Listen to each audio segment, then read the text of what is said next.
যত নবীর প্রেমিক মুমিন মুসলমান রয়েছেন মানুষের মাঝে সকলে খুশি। কিন্তু দেখা গেল রহমতুল্লিল আলামিন যখন দুনিয়াতে আসলেন একমাত্র মিস্টার ইবলিসই খুশি না।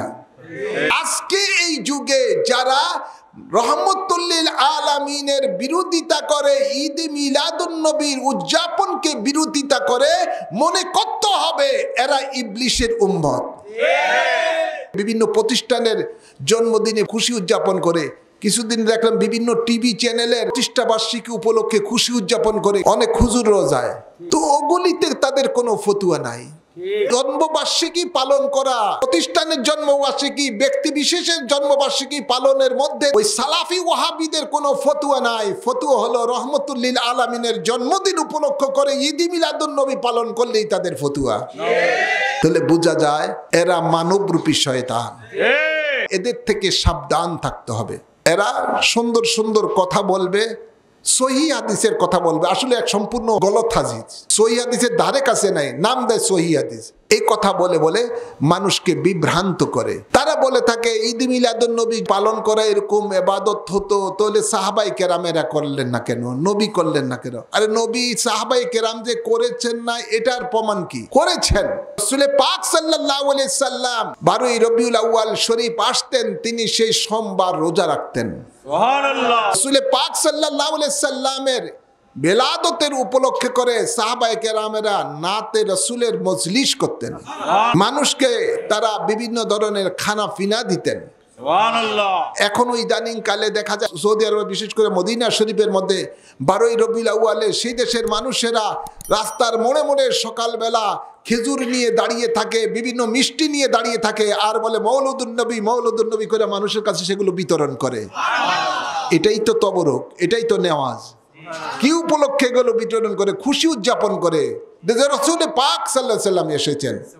এটার নামই তো মিলাদুন নবী, এটার নামই তো ঈদে মিলাদুন নবী। আরে নবী যদি না হতেন কিছুই তো হতো না।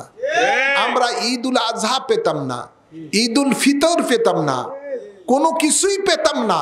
সব তো নবীর খাতিরই পেয়েছি। আল্লাহ বলেন লাউলা কালামা খালাকতুদ দুনিয়া, লাউলা কালামা খালাকতুল আফলাক, লাউলা কালামা যারাতুর রুবুবিয়্যাহ। যে রাসূল আপনাকে সৃষ্টি না করলে দুনিয়াগুলি সৃষ্টি করতাম না, সাত আসমান সৃষ্টি করতাম না, আমি খোদার খোদাইত্বই প্রকাশ করতাম না। আল্লাহ কুল কায়নাতকে সাজিয়েছেন রাসূলে পাকের প্রেমে। সুবহানাল্লাহ। আল্লাহ যদি তার হাবিবের প্রেমে এত কিছু সাজাইতে পারে, আমরা ছোট্ট ক্ষুদ্র মানুষ হয়ে আমরা কি ঈদ মিলাদুন নবীর উপলক্ষ করে সেই অনুষ্ঠানকে কি সাজাতে পারি না? জোরে বলুন। আমাদের সাধ্য অনুযায়ী সাজাচ্ছি। আর এটাই হলো আল্লাহ বলেন হুয়া খায়রুম মিম্মা ইয়াজমাউন। সুবহানাল্লাহ বলেন। সুবহানাল্লাহ। এটাই হলো তোমাদের জন্য শ্রেষ্ঠ সঞ্চিত ইবাদত, যা তুমি সঞ্চয় করছো নেক আমল। এটাই হলো সবচেয়ে বড় নেক আমল, যে আমার রহমত ফজল পেয়ে যখন তোমরা খুশি উদযাপন করবে। আমরা যদি নবীর শুভাগমন উপলক্ষে করে ঈদ মিলাদুন নবীর অনুষ্ঠান না করি, কি হিন্দুরা করবে নাকি? বৌদ্ধরা করবে নাকি? খ্রিস্টানেরা করবে নাকি? নাস্তিকেরা করবে নাকি? করবে তো মুমিনেরা, যারা নবীর গোলাম, যারা নবীর গোলাম, তারাই তো মনিবের খুশি উদযাপন করবে। আর যারা এটার বিরোধিতা করে মনে করবেন এটা নবীন না।